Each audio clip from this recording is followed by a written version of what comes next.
오늘 기도의 사람 느헤미야 7번째 시간입니다. 오늘 함께 나눌 말씀은 느헤미야 4장 1절에서 6절 말씀입니다. 제가 한 절 읽고 여러분이 한 절 우리 교독하도록 합니다. 제가 먼저 한 절 있습니다. 산발랏이 우리가 성을 건축한다함을 듣고 크게 분노하여 유다 사람들을 비웃으며 자기 형제들과 사마리아 군대 앞에서 일러 말하되 이 미약한 유다 사람들이 하는 일이 무엇인가? 스스로 견고하게 하려는가? 제사를 드리려는가? 하루의 일을 마치려는가? 불산도를 흙무더기에서 다시 일으키려는가 하고 암몬 사람 도비아는 곁에 있다가 이르되 그들이 건축하는 돌서벽은 여우가 올라가도 곧 무너지리라 하더라. 우리 하나님이여 들으시옵소서. 우리가 업신여김을 당하나이다. 뭐라건대 그들이 욕하는 것을 자기들의 머리에 돌리사 사로잡히게 하시고 주 앞에서 그들의 악을 덮어두지 마시며 그들의 죄를 도말하지 마옵소서. 그들이 건축하는 자 앞에서 주를 노하시게 하였음이니이다 하고 이에 우리가 성을 건축하여 전부가 연결되고 높이가 절반에 이르렀으니 이는 백성이 마음들여 일을 하였음이니라. 아멘. 아멘.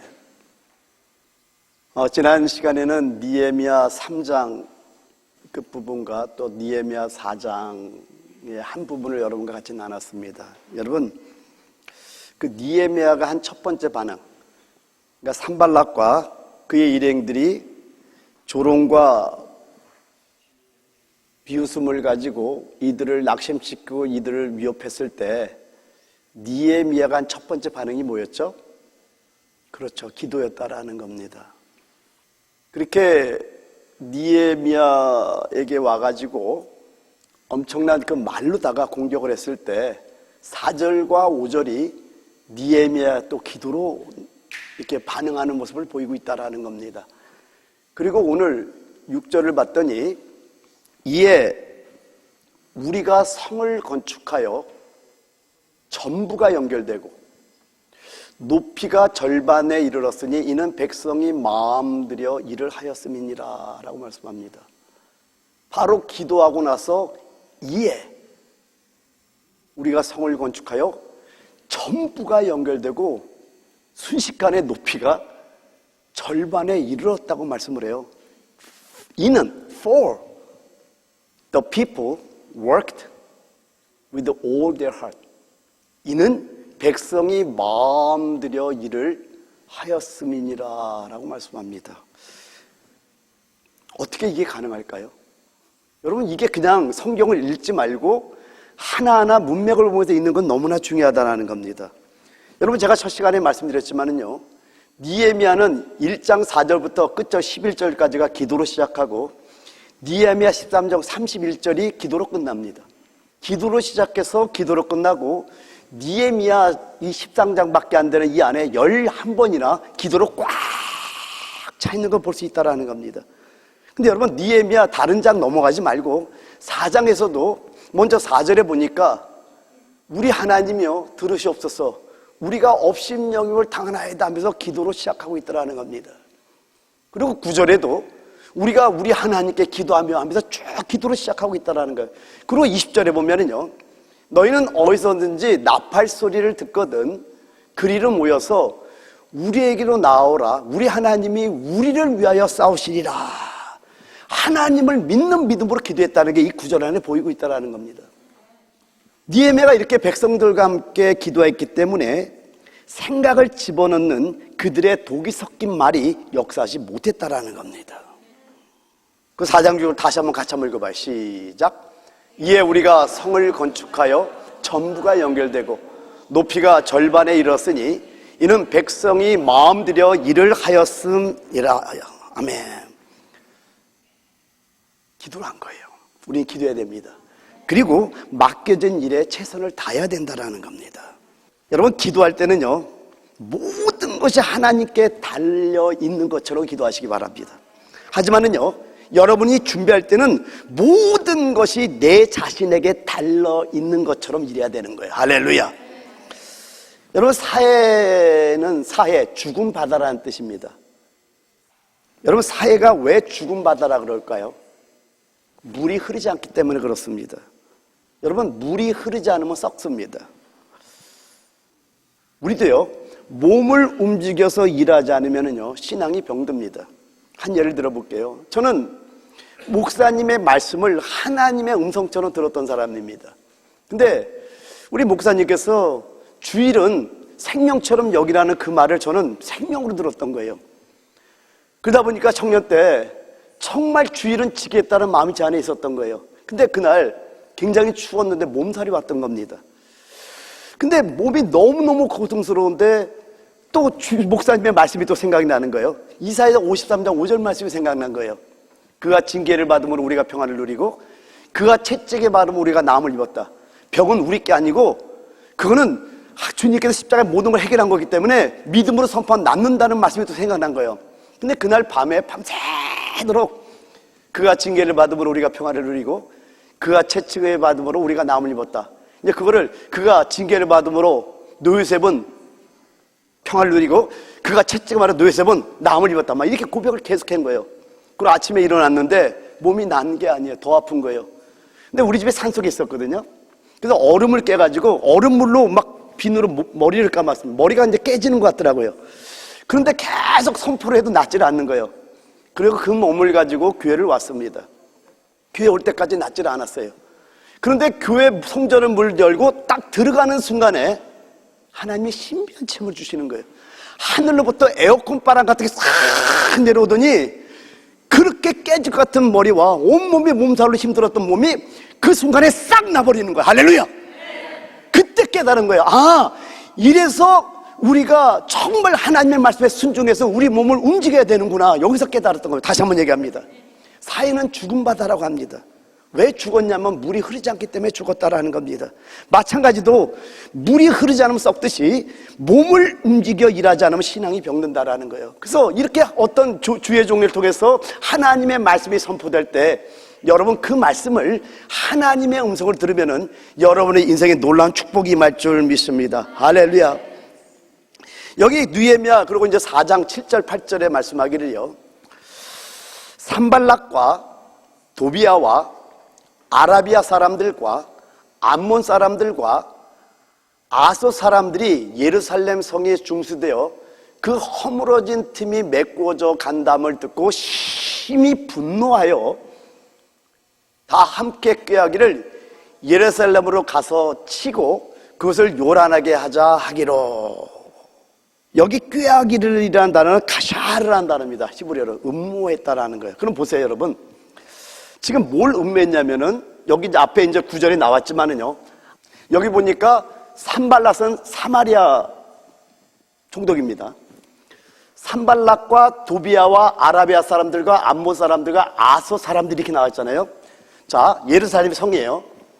North, South, East, West입니다. 북쪽에서는 사마리아 군대가, 남쪽에는 아라비아 군대가, 동쪽에서는 암몬 군대가, 서쪽에서는 아시도 군대가 전체로 막 이렇게 성전을 에워싸겠다고 이렇게 지금 하고 있는, 그걸 보여주고 있는 겁니다. 그러니까 예루살렘 성을 근거로 해가지고 사방으로 지금 적들이 지금 에워싸고 있는 이 모습을 지금 보여주고 있는 거예요. 저게 지금 좀 이해가 되십니까? 그러니까 지금 전쟁을 준비하고 있다는 소문이 지금 각지에 막 퍼지기 시작했던 겁니다. 거기다 백성의 상태가 어떠냐면 11절에 봤더니요, 우리의 원수들은 이르기를 그들이 알지 못하고 보지 못하는 사이에 우리가 그들 가운데 달려 들어가서 살육하여 역사를 그치게 하리라 하고. 여기 보이죠? 지금 전쟁을 준비하고 있다는 소식이 막 다 퍼지기, 소문이 막 나기 시작했던 겁니다. 이러다 보니까 백성들의 마음은 지금 어떻게 됐냐면 10절에 보니까요, 유다 사람들은 이르기를 흙 무더기가 아직도 많거늘 짐을 나르는 자의 힘이 다 빠졌으니 우리가 성을 건축하지 못하리라 하고. 여러분, 이들의 심신이 매우 지쳐있음이 보입니까? 흙무더기가 아직도 많아. 왜냐면 흙 속에서 그 건축재료들을 막 끄집어서 등에 지고 막 날라쌌거든요. 그러니까 유다 사람들은 이르기를 흙무더기가 아직도 많거늘 짐을 나르는 자의 힘이 다 빠졌으니 우리가 성을 건축하지 못하겠다라고 말합니다. 저는 이해가 됩니다. 지금 열악한 상황에서 일하고 있었거든요. 여러분, 예루살렘 모습 한번 상상해 보시기 바랍니다. 그냥 울퉁불퉁한 가파른 경사지에서 돌을 등에 집어날라야 돼요. 사람은 적습니다. 또 한두 사람 빠져나가기 시작합니다. 이런 상황이다 보니까 이들의 심신이 전부 다 나약해져가고 있던 그런 상황이었다는 겁니다. 거기다가 여러분 생각해 보세요. 한두 사람만 불평과 불만을 토로하면은요, 그냥 갑자기 마음이 전부 다 힘이 빠지는 건 사실이라는 겁니다. 근데 이들만 이런 것이 아니라 느헤미야서를 잘 보면은요, 산발락과 그 무리들 심어놓은 스파이들이 그 안에 곳곳에 숨어 있다는 거 우리가 알 수 있다라는 겁니다. 여러분, 내부에 심어놓은 간첩이요, 그 주는 그 피해는 상상을 초월한다라는 겁니다. 옛날에 1차 세계대전 때요, 독일의 여간첩이었던 마타리에 대해서 아는 분들은 알 겁니다. 이 한 여인이, 이 스파이가 연합국에게 미친 그 타격은 얼마나 컸던지 거기에 뭐라고 나올 정도냐면요, 스파이 한 명이 10개 사단 병력과 맞먹는다는 말이 나올 정도로 대단했습니다. 여러분, 사단이라고 할 때는 좀 여러분 보셔야 되는 게, 군대의 자매님들 잘 모르는데, 먼저 분대가 있습니다. 분대는 9명으로 구성되어 있어요. 그 다음 그 위에가 소대, 그 위가 중대, 대대, 그리고 연대, 그리고 사단, 그리고 군단도 올라가요. 그러니까 10개 사단과 맞먹을 정도로 이 엄청난 영향을 주는 것이 바로 스파이입니다. 그러니까 지금 이들도 지쳐있는 상태에서 산발랏 일행들이 심어놓은 스파이들이 곳곳에서 부정적인 말을 살살 흘러내기 시작합니다. 그러니까 한두 사람이 이렇게 불평과 불만을 쏟아내기 시작하니까 이 분위기가 완전히 심신이 그냥 나약하게 만드는 그런 분위기로 갔다라는 겁니다. 거기다가 느헤미야 4장 12절에도 말씀하기를 그 원수들의 근처에 거주하는 유다 사람들도 그 각처에서 와서 10번이나 우리에게 말하기를 너희가 우리에게로 와야 하리라 하거늘. 여기 한번 보세요. 성벽 건축을 중지하라고 경고하는 자들이 누굽니까? 유다 사람들이에요. 그러니까 이들이 와서 뭐냐면은, 자, 보니까 원수들의 근처에 거주하는 유다 사람들, 그러니까 북쪽에 사는 사람들, 동쪽에 사는 사람들, 남쪽에 사는 사람들, 서쪽에 사는 사람들이 이 주위의 분위기를 보는 거예요. 근데 막 군대들이 집결하는 게 보이고, 그러니까 여기서 옵니다, 동쪽에서 옵니다, 남쪽에서 옵니다, 서쪽에서 10번이나 와가지고 거기에는 아버지도 있을 거고, 아니면 아내의 남편이 있을 거고, 또 아버지의 아들이 있을 거 아니에요? 누군가 사람을 보내가고 10번이나 와가지고 지금 적들이 집을 올리니까 우리가 위기에 처했으니까 집으로 돌아오라는 성벽 재건을 그만두고 아무래도 이건 안 하는 게 낫겠다는 그 말들을 계속해서 10번이나 여기저기서 전하는 그런 분위기가 지금 있다라는 겁니다. 분위기가 어때요? 두려움으로 가득합니다. 낙심으로 가득합니다. 저는 여러분에게 도전합니다. 이렇게 아주 착 늘어진 분위기로 급변한 이런 때 하나님의 우리의 힘임을 믿고 할 수 있다는 희망을 불어넣어주는 사람이 저는 진정한 일꾼이라고 믿습니다. 하나님이 찾는 사람이라고 믿습니다. 여러분, 그러나 그렇게 해야 할 단 한 가지 이유가 있다는 거예요. 그것은 바로 하나님의 뜻이라는 거예요. 할렐루야. 아무리 적들이 자전을 주고 두려움을 주고 그냥 어떤 낙심과 두려움 속에 있다 할지라도 이게 하나님의 뜻이기 때문에 우리는 이 일을 감당해다가 여러분 잊지 마시기 바랍니다. 여러분, 비전에 대해서 여러분이 좀 알기를 원합니다. 오늘 이제 비전과 계획에 대한 구분을 조금 여러분 해드리려고 하는데요. 여러분, 비전은요, 비판받기가 쉽습니다. 왠지 아니면 남이 해본 게 아니기 때문에 그래요. 또한 비전에는 비판이 따르는 게 당연합니다. 선이든 악이든 비전에는 반드시 비판이 따른다라는 겁니다. 그리고 비전은 비판을 방어하기가 어렵다라는 거예요. 왜요? 선의의 비판이든 악의 비판, 논리적으로 이러이러한 것들이 경험이 없다 보니까 여기에 대해서 당연히 비판하니까 방어하기가 어려운 건 당연하다라는 겁니다. 여러분, 비전은요, 종종 비판가들의 손에서 죽는다라는 겁니다. 그러나 여러분, 결함이 있다라는 것이 비전의 본질입니다. 당연히 비전에는 결함이 있어요.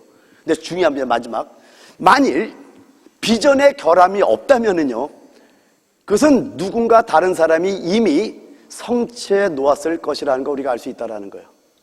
그렇죠? 제가 느헤미야서를 통해서요, 비전을 이뤄가는 과정에서 지금 배우고 있는 것 같아요.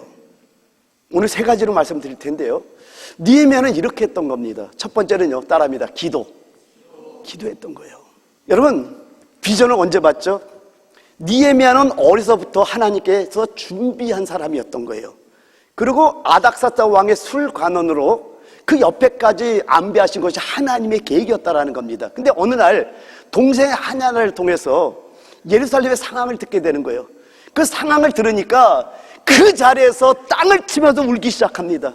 비전이 불타오르기 시작했던 거예요. 그리고 수일 동안을 그냥 기도한 것이 아니라 금식하며 기도하면서 하나님의 어떤 계시를 받았겠죠. 그리고 저 흉악한 아닥사스다 왕이 허락이 나올 때까지 4개월 동안 하나님의 응답이 올 때까지 기도하기 시작했다라는 거예요. 할렐루야. 기도했다라는 거예요. 그 두 번째는요, 기도했을 뿐만 아니라 기억했다라는 겁니다. 여기 14절에 말씀하기를요, 내가 돌아온 후에 일어나서 귀족들과 민장들과 남은 백성에게 말하기를 너희는 그들을 두려워하지 말고 지극히 크시고 두려워진 주를 기억하고 너희 형제와 자녀와 아내와 집을 위하여 싸우라 하였느니라. 여러분, 불쑥 떠올라서 한 말이 아니라는 겁니다. 지금 느헤미야는요, 지금까지 응답하시고 이끌어오셨던 하나님에 대해서 기억했던 거예요. 아까도 말씀드렸지만은 하나님의 지극히 크심을 알고 있는 거예요. 그리고 지극히 크시고 두려우신 그 하나님을 알고 있다고 지금 그 백성들에게 말하고 있다라는 겁니다. 느헤미야는 놀라운 걸 체험했잖아요. 부탁하지도 않은 군대 장관과 마병까지 호위병으로 보냈던 그 왕의 마음을 움직이는 하나님을 봤잖아요. 그러니까 백성에게 말하길 너희는 그들을 두려워하지 말고 지극히 크시고 두려워질 줄을 기억하라고 말하고 있다라는 겁니다. 그리고 여기에 너희 형제와 자녀와 아내의 집을 위하여 싸우라고 언급한 것은요, 미래에 대한 언급입니다. 여러분, 미래에 대한 비전에 집중하도록 이들에게 지금 말해주고 있다는 겁니다. 이 말은 어떤 얘기가 바로 이겁니다. 대적의 관계에 집중하지 말고 너희를 부르신 하나님의 위대하심에 집중하도록 그들을 일깨웠던 겁니다. 그러니까 대적의 관계에 집중하지 말고 끝까지 인내했을 때 이루어질이 어떤 것인가를 그들에게 알려주면서 그들을 일깨웠던 겁니다. 아멘. 자, 첫 번째는 기도하는 겁니다. 두 번째는 지금까지 역사하셨고 앞으로 역사하실 주님을 기억하시기 바랍니다. 이 비전이 하나님의 뜻이라면 반드시 이루어질 걸 기억하시기 바랍니다. 세 번째는요, 기도와 기억하는 것과 아울러 느헤미야는 전략적으로 반응했다라는 거예요. 느헤미야 4장 9절에 말씀하기를 우리가 우리 하나님께 기도하며 그들로 말미암아 파수꾼을 두어 주야로 방비하는데, 당연히 기도했죠. 그리고 파수꾼을 뽑아서 곳곳에 지금 배치하는 것을 말씀하고 있다는 겁니다. 그런데 주야로 방비하는데 라고 돼 있듯이 24시간 경계태세에 들어갔던 겁니다. 여러분, 여기서 우리가 잘 봐야 되는 게 느헤미야는 믿음으로 움직이는 것과 전략적으로 이끄는 원칙 사이의 그 섬세한 균형을 이해하고 있었던 겁니다. 지금 하나님을 철저히 신뢰하고 믿었어요. 아멘. 그리고요, 동시에 자신이 맡은 부분에 대한 책임도 강구하지 않았다라는 겁니다. 근데 더 놀라운 것은요, 요 13절을 잘 봐야 되는데요. 4장 13절 같이 한번 읽어볼까요? 시작.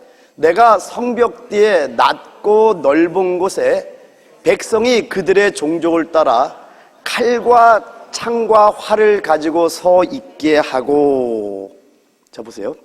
칼과 창과 활을 들려서 중무장시킵니다.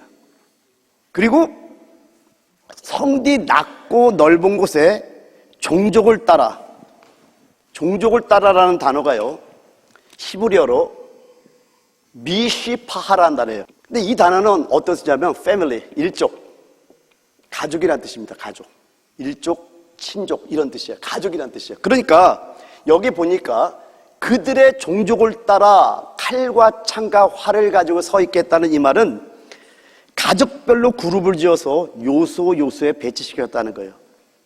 여러분, 왜 가족별로 배치시켰을까요? 제가 첫 시간에 얘기했죠.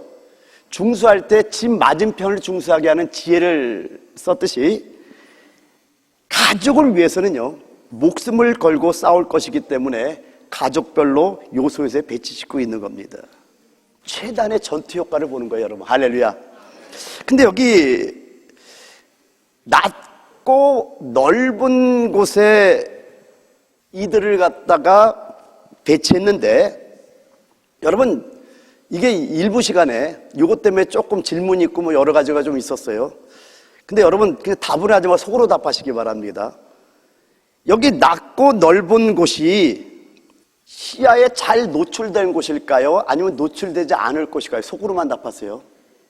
여러분, 이 부분요, 잘 생각해야 되는 게, 내가 성벽대에 낮고 넓은 곳에 백성이 그들의 종족을 따라 칼과 창과 활을 가지고 서 있게 했다 그랬어요. 그러면 이것이 과연 노출되는 곳에 세웠을 것인가, 아니면 숨겨서 세울 것인가라는 걸 생각해 보셔야 됩니다. 근데 일부 예배 때는 숨겨서 세웠다고 얘기가 나왔어요. 틀렸습니다. 그럼 왜 그런가를 갖다가 일부 때는 답을 안 찾아줬는데, 여러분 성경을 한번 펴보세요. 느헤미야서 한번 4장 15절 힌트를 한번 잠깐 봐봐요. 자, 14절 후반절에도 뭐라고 되어 있냐면은, 예를 들면 너희 형제와 자매와 아내와 집을 위하여 싸우라 하였느니라 이렇게 되어 있잖아요, 그죠? 그리고 15절에 보면은요, 우리의 대적이 우리가 그들의 의도를 눈치챘다 함을 들으니라. 하나님이 그들의 꾀를 펴하셨으므로 우리가 다 성에 돌아와서 각각 일하였는데. 자, 성에 돌아왔다는 건 성 밖에 있는 거, 성 안에 있는 거예요? 밖에 있는 거죠, 그죠? 성 안으로 돌아왔으니까.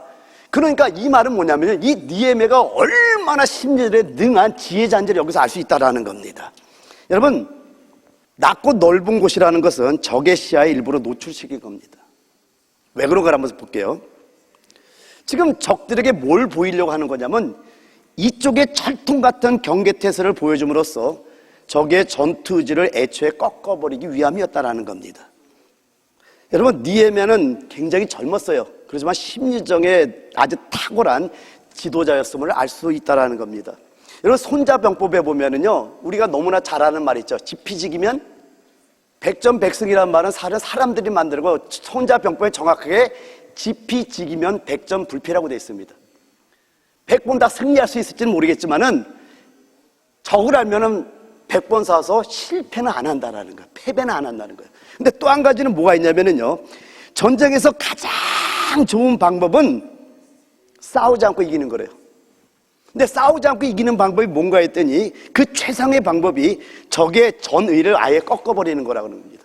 지금 느헤미야는 바로 이렇게 철통 같은 방어태세를 보임으로 말미암아 적의 전의를 아예 꺾어버리려고 이렇게 보이는 곳에, 낮고 넓은 곳에다 군사를 배치해 놓았다는 걸 여러분 아셔야 된다는 거예요. 좀 이해가 됐습니까?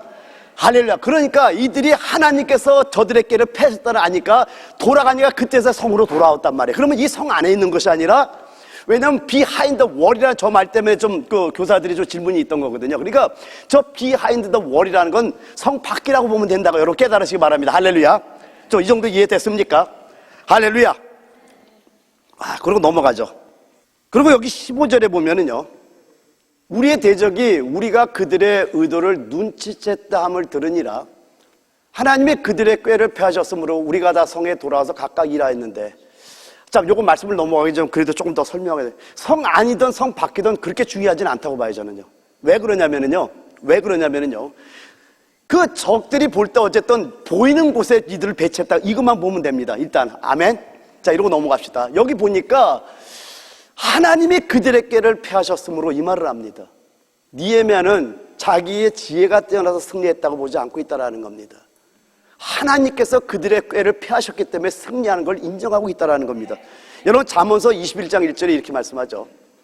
왕의 마음이 여호와의 손에 있음이 마치 봇물과 같아서 그가 임의로 인도하시니라. 영어로 보면 더 쉽게 좀 해석할 수 있습니다. The king's heart is a stream of water in the hand of the Lord. 손 안에 있는 샘물 같아갖고 He turns it wherever he will. 그가 원하는 곳으로 생물을 보낼 수가 있다는 거예요. 여러분, 왕의 마음이 하나님의 손에 붙잡혀 있는 여러분 깨달으시기 바랍니다. 여기서 우리가 좀 생각해 볼 게 뭐냐면요, 사단의 계략은요, 언제나 우리의 연약함을 보도록 관계를 꾸밉니다. 항상 비웃습니다. 항상 위협합니다. 항상 납치합니다. 항상 두려움으로 우리의 생각을 계속해서 좌절시키는 게 사단의 관계라는 거예요. 근데 여러분, 역으로요, 사단을 이기는 방법이 또 뭔지 아십니까? 우리 자신을 약하고 적은 능력을 가진 자로 시인하는 것이 사단을 이기는 방법이에요. 요한계시록 3장 8절에 보면 빌라델비아 교회 이렇게 말씀합니다. 볼지어다 내가 내 앞에 열린 문을 두었을 때 능히 닫을 사람이 없으리라. 내가 내 행위를 아느니 내가 작은 능력을 가지고서도 내 말을 지키며 내 이름을 배반하지 아니하였도다. 여러분, 빌라델비아는 능력이 큰 교회가 아니라 작은 능력을 가지고서도 내 말을 지키며 내 이름을 배반하지, 오직 주님을 의지했다고 지금 성경은 말씀합니다. 여러분, 어떤 일에든지요, 우리 자신은 아무런 능력이 없다는 것을 알아야 됩니다. 우리의 능력은 우리 안에 거하시는 하나님인 걸 믿으시기 바랍니다. 여러분, 우리 안에 거하시는 하나님이 우리의 능력이시지 우리는 능력이 없어요. 그래서 우리가 약하다고 느낄 때 도리어 강하게 되는 겁니다. 왜냐하면 능력이 주님으로부터 오기 때문이라는 거예요. 이거를 고린도서 12장 10절에 말씀하기를, 그러므로 내가 그리스도를 위하여 약한 것들과 능력과 궁핍과 박해와 공고를 기뻐하느니 이는 내가 약한 그때 곧 강함이니라 라고 말씀하고 있다는 겁니다. 여러분, 사도 바울은요, 셋째 하늘에 이끌려고 올라갔던 자래요. 낙원에 들어갔던 자예요. 그래서 사람에게 가히 이르지 못할 말을 들었던 자예요. 그런 자들도 성경에 보면 사도 바울은 자기의 약함을 자랑하지 자기의 능력을 자랑한 적이 없다는 거예요. 왜요? 내가 약한 그때 강함을 알기 때문에 그렇다는 겁니다. 여러분, 사단을 이기는 방법은 우리가 능력에서 사단을 이기는 것이 아니라, 여러분, 사단의 지혜를 우리는 능가할 수 없다니까요. 사단의 능력을 우리는 능가할 수 없다고 여러분 아셔야 돼요. 그러나 그렇다면 사단에게 우리가 지는가? 노 그렇지 않다라는 겁니다. 근데 사단은 우리의 이 약함을 갖고 자꾸만 우리를 공격하고 사단의 관계를 통해 우리의 생각에 우리의 연약함을 집어넣는데, 그때 우리가 사단을 이기는 게, 맞아 사단아, 나는 연약해, 이걸 인정하는 거예요. 그런데 나는 연약한데 내가 너와 싸는 것이 아니라 나의 능력은 내 안의 것이 하나님의 능력이기 때문에 나는 하나님의 능력을 싸우는 거야. 하나님은 너를 이길 수 없어. 나는 언제나 연약해. 그러나 나는 주님의 능력을 힘입고. 그래서 여러분, 그 나의 약함을 자랑하고 주의 능력을 인정하는 자들을 사단은 건들 수가 없다고 여러분 깨달으시기 바랍니다. 여러분, 내 자신이 연약한 자임을 알면은요, 하나님을 신뢰하고 기도할 수밖에 없게 되는 겁니다. 이게 아까 여러분에게 보여줬던 느헤미야 4장 4절에도 기도를 하고 느헤미야 4장 9절에 기도하듯이, 그리고 오직 하나님께서 이 싸움의 승리자이듯이 우리가 기도할 때 하나님의 싸움의 승리가 될 줄 믿습니다. 그래서 느헤미야 4장 20절 같이 한번 읽습니다. 시작. 우리 하나님이 우리를 위하여 싸우시리라. 여러분, 전쟁은 하나님께 속한 걸 믿으시기 바랍니다. 할렐루야. 또한 여러분, 느헤미야는요, 적이 물러갔다고 해서 쉽게 경계를 풀지 않았다라는 겁니다. 언제 다시 올지 모를 그 사악한 적들 이름을 알았기 때문에, 그래서 느헤미야 4장 16절 17절에 말씀하기를, 그때로부터 내 수하 사람들의 절반은 일하고 절반은 갑옷을 입고 창과 방패와 활을 가졌고 민장은 유다 온 족속의 뒤에 있었으며 성을 건축하는 자와 짐을 나르는 자는 다 각각 한 손으로 일을 하며 한 손에는 병기를 잡았는데, 여러분, 믿음이 부족해서 이랬을까요? 아니라는 겁니다. 무장한다고 해서 하나님을 덜 신뢰하는 것일까요? 그것도 아니라는 겁니다. 지금 느헤미야는 여러 상황을 지금 깨뜨려 보고 있었던 거예요. 여러분, 느헤미야는요, 지금 산발락과 그의 일행이 예루살렘을 침략한다면은 하나님의 개입하심이 없이는 자신들이 그들을 막아낼 수 없으리라는 걸 잘 알고 있었어요. 모르는 게 아니에요. 그래서 첫 번째 얘기했잖아요. 기도했고, 그리고 기억한 거예요. 여기까지 자기가 왔고 하나님이 전능하시고 하나님 둘이 하나님인 걸 일은 항상 기억하고 있다는 걸 여러분이 아셔야 된다는 겁니다. 이렇게 하나님의 개입하심이 없이는 자신들이 그들을 막아낼 수 없다는 걸 잘 알고 있었지만은, 그럼에도 불구하고 책임 있는 조치를 지금 하고 있었다라는 겁니다. 느헤미야는 해야 한다고 알고 있는 바를 행했고 나머지는 하나님께 맡겼던 겁니다. 그리고 18절에 말씀하기를요, 건축하는 자는 각각 허리에 칼을 차고 건축하며 나팔 부는 자는 내 곁에 섰었느니라. 여기 보니까 늘 나팔수를 옆에 데리고 다녔다는 걸 알 수 있다는 겁니다. 혹시나 적의 기습이 있을 경우에 나팔을 불어서 백성들을 순식간에 한 군데로 집중시켜서 싸울 준비를 갖췄던 겁니다. 그야말로 2중 3중의 보안 시스템을 하고 공사를 했던 거예요. 여러분, 여기서 우리 한 가지 배워야 될 게 뭐냐면은 느헤미야는 조그만 승리에 취해서 교만해져서 경계를 늦추지 않았다라는 겁니다. 에베소 6장 11절에 뭐라고 말씀합니까? 마귀의 관계를 능히 대적하기 위하여 하나님의 전신갑주를 입으라라고 말씀합니다. 근데 저 입으라라는 단어는요, 헬라어로 엔디오라는 단어입니다. 근데 에베소 6장 11절에 엔디오 저 단어는요, 입어두라는 뜻인데 한 번 입은 다음에 벗지 말라는 뜻입니다. 여러분, 군인은요, 일단 전장에 나가면은 갑옷을 늘 입고 사는 것이 군인입니다. 근데 여기 느헤미야 4장 여기 23절에 봤더니요, 제가 그냥 읽어드릴게요. 여기 보니까 23절에 말씀하기를 나나 내 형제들이나 종자들이나 나를 따라 파수하는 사람들이나 우리가 다 우리의 옷을 벗지 아니하였으며 물을 기르러 갈 때도 각각 병기를 잡았네. 여기도 옷을 벗지 않았다고 말씀합니다. 항상 준비하고 깨어 있었다라는 거예요. 할렐루야. 여러분, 영적 싸움을 싸우기 위해서는 하나님의 전신갑주를 입는다는 거 여러분 잊지 마시기 바랍니다. 저는 사단에게 우리가 이랬으면 좀 좋겠어요.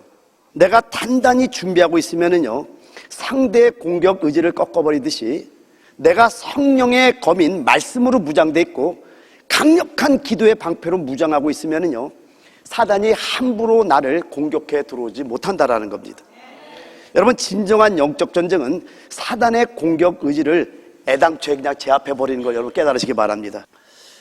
제가 이제 느헤미야서를 통해서 이제 강해를 하면서 계속해서 느헤미야서를 읽고 좀 준비하면서 우리 모두가 좀 이건 좀 알았으면 하는 마음, 오늘 결론적으로 말씀을 드립니다. 여러분, 비전과 계획 사이의 차이점을 우리 모두가 좀 알았으면 합니다. 여러분, 계획이 실패했다고 해서 비전까지 잘못되었다고 여기서는 안 된다고 여러분 깨달으시기 바랍니다. 비전은 우리가 끝까지 고수해야 되지만은 계획은 수시로 바뀔 수 있다는 걸 우리가 알아야 된다는 겁니다. 제가 이번 LA에 가서 그 감립상 기도원에서 기도하면서 돌아보니까 제가 이렇게 노트를 한 권을 만들어 왔더라고요. 기도하면서 받았던 것들을. 제가 하나님께 참 받은 게 굉장히 많은 걸 알게 됐어요. 시간이 지나면서 기도하면서 영감 오는 걸 적어놓은 것들 있잖아요. 쭉 계속해서 적어왔는데 그게 조그만 노트로 한 권이 꽉 찼더라고요. 봤더니 많은 것들을 하나님 보여주시고 우리 교회 처음 시작할 때부터 지금까지 일들을 하나님께서 다 응답하신 걸 제가 알게 된 거예요. 그래서 오늘 이 느헤미야를 통해서 여러분과 함께 나누고 싶은 것이 뭐냐면요, 비전과 계획은 다르다는 그 차이점은 어떠냐면 이렇습니다. 여러분, 비전은 이루어질 수 있고 이루어져야 하는 일이에요. 왜죠? 하나님의 뜻이기 때문에 그래요. 하나님이 주신 뜻은 반드시 이루어져야 돼. 할렐루야. 근데 여러분, 계획이라는 것은 비전을 이루는데 최선책이라고 판단된 추측에 불과하다는 겁니다. 조금 더 설명해 볼게요. 자, 우리의 추측이 어떤 것인가 좀 보면은요, 원천은요, 지식에 기초하고 있다는 겁니다. 책을 읽고, 그리고 내가 뭔가를 알고 있고, 이런 지식에 기초하기 때문에 추측할 수 있다는 거예요. 그러니까 내가 지식이 없다면 어떤 걸 결정하기가 어렵잖아요. 그러니까 지식에 기초하고 있거나 또 한 가지는 기도하면서 생각해낸 것일 수가 있다는 겁니다. 여러분, 이게 놀라운 것이 뭐냐면요, 따라합니다. 영감. 성도들에게 제가 조심시키는 것 중에 한 가지가 하나님의 응답, 하나님의 뜻이란 말을 남발하지 못하게 합니다. 만약에 제가 그렇게 했다면 저 교주됐어요. 여러분, 거꾸로 한번 예를 들게요. 옛날에 한국에 강남 스타일이 유명했던 적 있죠? 한국을 갔더니 전부 다 뚜뚜뚜뚜뚜뚜뚜뚜뚜뚜 강남 스타일 이러고 다니더라고요. 아니, 한국이 이걸로 난리가 났었어요. 야, 사단이 대단하다고 봤어요. 나는 저기 요한계시록 6장에 네 마리 말이 뛰는 것처럼 보였어요. 야, 이거 심각하구나. 그리고 싸이가 만든 그 육집을 봤더니 육갑이더라고요, 육집이. 그런데 거기 보면 전시안이 그려져 있어요. 깜짝 놀랐습니다. 제가 교회 기도하러 오다가 정말 이때 하나님께서 어떤 영적인 비밀을 깨닫게 했던 것이 롯데마트에 들렸다가 이제 기도 시간에 항상 저녁에 기도로 오니까 오는데 그 롯데마트에 가다 한국 노래가 나오잖아요. 종 맞은 것처럼 나 좀 어떻게 해줘, 이 노래였었어요. 근데 노래가 좋더라고요. 그래서 흥얼하면서 이렇게 따라다녔어. 그 교회 와서 이제 기도를 들어가면 무릎을 꿇었습니다. 쫙 종 맞은 것처럼 쫙 종 맞은 쫙종 맞은 총 맞고 왔더라고요. 그때 깨달은 게 있어요. 세상의 음악이 사단이 기가 막힌 전략이 뭐냐면 사람이 한 번 들으면 각인되게 만드는 게 세상 음악이라는 걸 알게 된 거예요. 그렇게 부르짖는데 계속 총 맞은 것처럼 그 노래만 듣들 저는요 그때 엄청난 걸 깨달았던 거예요. 우리가 무의식적에 여러분이 보는 그 TV, 여러분이 무의식적에 그 경험하는 그 모든 것들이 여러분의 영에 일을 친다가 여러분 깨달으셔야 돼요. 근데 여러분 우리가 기도하다 보니까 저는 24시간 거의 말씀과 기도로 삽니다. 그래서 삶이 그냥 그래요. 그러니까 매일매일 생각하는 게 뭐냐면 말씀이고 하나님이고, 그런데도 주님의 재림을 준비하면서 좀 많이 걱정되는 것이 있어요. 하나님 정말 제가 준비됐습니까? 많이 묻습니다. 그러니까 여러분 기도하다 보면은요 주님이 주시는 영감이 엄청나게 올라옵니다. 여러분 정말 구분해야 되는 게 그건 영감이지 하나님의 뜻이라고 보기에는 아직은 일러요. 그것이 이루어졌을 때 하나님의 뜻이나 성령의 음성이라고 얘기해야지. 근데 많은 분들이 너무나 쉽게 성령의 음성이라고 얘기를 하고 하나님의 뜻이라고 너무나 자연스럽게 얘기하는 분들 내가 너무나 많이 보는 거예요. 말은 조심해야 됩니다. 어쨌든 우리의 지적은 이렇게 지식에 기초하고 있거나 또한 기도하면서 생각해낸 것이거나 또 한 가지는 경험에서 비롯된 것일 수가 있습니다. 여러분 많은 것들을 경험했어요. 이제는 사람들이 몇 마디라면은요 저 사람이 어떤 의도를 하는지도 어느 정도 100% 맞는 건 아닌데 그래도 90% 이상은 맞는 것 같아요. 많은 경험이 있습니다. 그러니까 우리의 추측은 지식에 기초하고 있거나 기도하면서 생각해낸 것이거나 경험에서 비롯된 것일 수 있다는 겁니다. 그러나 그것은 단지 추측일 뿐이라는 겁니다. 믿습니까? 여러분 잘못 추측했을 때 우리는 실패할 수도 있습니다. 제가 벌써 13년 가까이 저녁 8시 반 새벽 4시까지 기도를 해왔었어요. 근데 어떤 영혼을 살리고자 제가 기도를 멈출 수밖에 없었어요. 근데 돌아보니까 하나님께서 그 계획을 수정 보완한 것도 맞는 것 같다는 생각이 들어요. 왜냐면은 제가 그래도 하나님과의 기도하는 시간을 가졌던 사람이기 때문에 집에서 철야를 해봅니다. 그 다음날 하루를 맥을 못 추는 거예요, 이제는. 보통 토요일날 2시간에 잡니다, 제가. 금요일날 철야하고 나면은. 근데 2시간 조금 피곤함은 있죠. 그러나 버틸 수가 있었어요. 근데 지금은 못 버티는 거예요. 그러니까 이런 계획이 수정 보완될 수도 있다는 걸 이제 인정하기 시작한 거예요. 니에미야를 보면서. 왜냐하면 좌절해 있었거든요, 제가. 하나님, 이거 내가 그냥 사람 눈치 보느라 한 건 아닙니까? 근데 또 재밌는 소리로 계속 4시까지 기도하다가 성도를 다 도망가겠더라고. 왜냐하면 지금 시대가 그렇게 기도할 수 있는 시대가 아닌 거예요.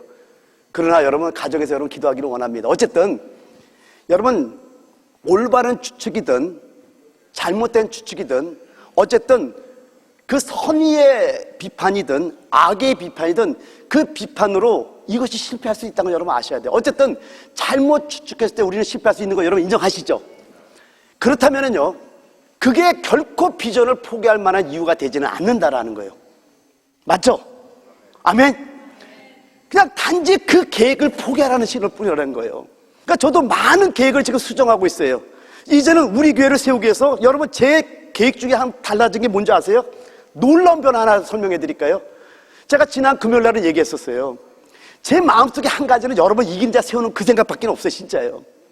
저에도 연약함이 있지만은 어쨌든 우리가 연약함을 다 보듬어 안고 이긴 자 세기를 원하는 그 마음 때문에 금요일 날은 제가 성도들에게 하소연했었어요. 이 마음을 좀 걷어갔으면 좋겠다. 왜냐면은 교회에서 띵가띵가 우리가 이제 재밌게 놀면은요 교회는 무조건 잘 돼요. 저 알아요. 교회가 막 성장하는 거 어떻게 하는지도 저 잘 압니다.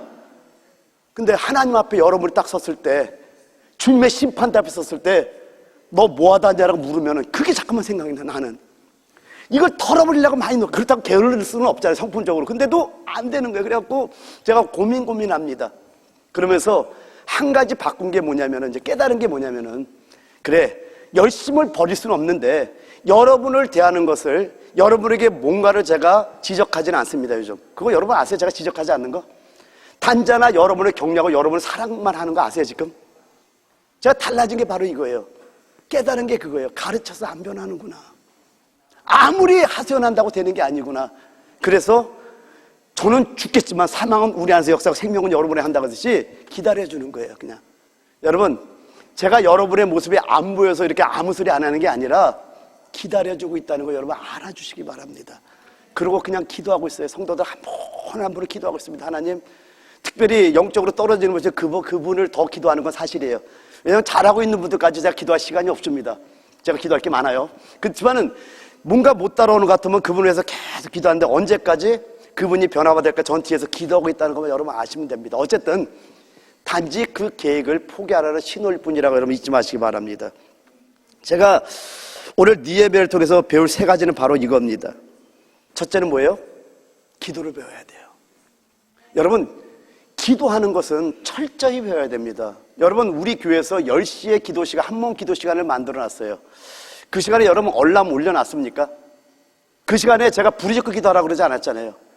여러분이 일터에서, 여러분이 가정에서, 여러분이 어디 있든 간에 그 시간이 우리 교회가 한마음 한영 되는 시간으로 만들어 놓은 거예요.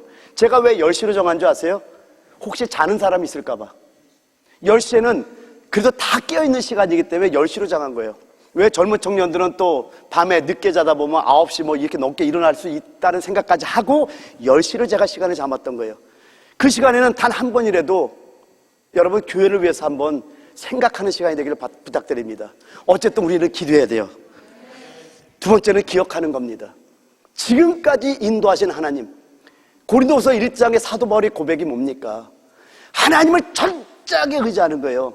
살소만까지 끌어진 사형선고까지 그런 상황 속에서도 지금까지 나를 지키신 하나님께서 앞으로도 나를 지켜줄 걸 믿고 그 어떤 어려움 속에서 자기의 약함을 자랑하면서 오직 예수만 자랑하면서 갈 때 하나님께서는 그를 삼실정으로 끌어올리고 그를 낙원으로 끌어올리면 말미암아 사람에게 가히 이르지 못할 엄청난 영적 비밀을 그에게 알려주고 있다는 거 우리가 알아야 된다는 겁니다.